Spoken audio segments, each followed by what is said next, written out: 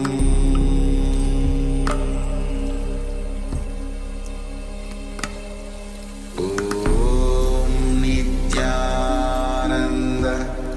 Paramashivoham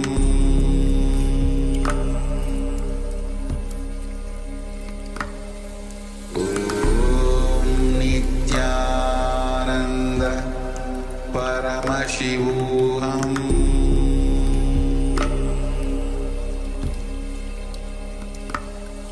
Om Nityananda Paramashivoham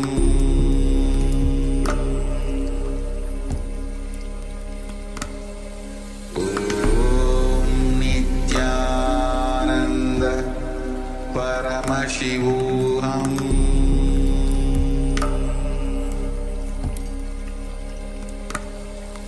Om Nityananda Paramashivoham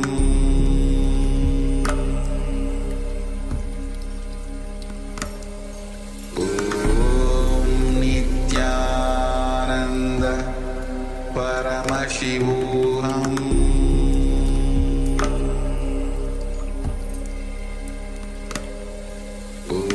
Om Nityananda Paramashivoham Om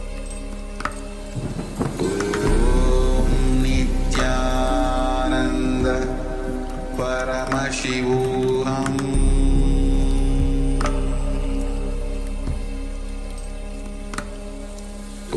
Om Nityananda Paramashivoham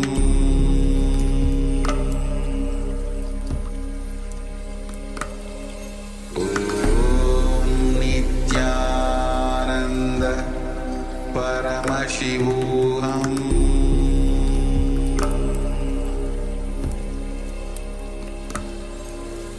Om Nityananda Paramashivoham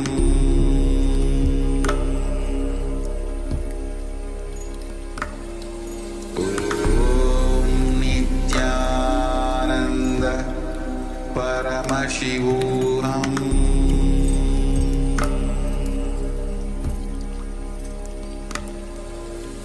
Om Nityananda Paramashivoham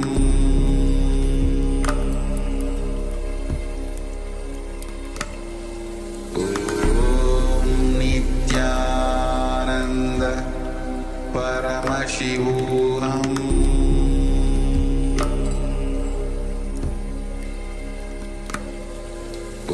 Om Nityananda Paramashivoham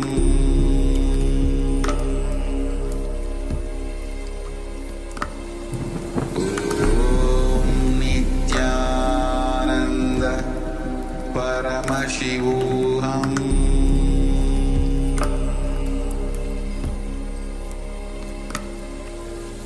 Om Nityananda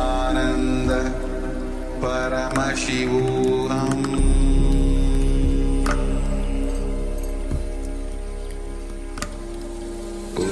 Om Nityananda Paramashivoham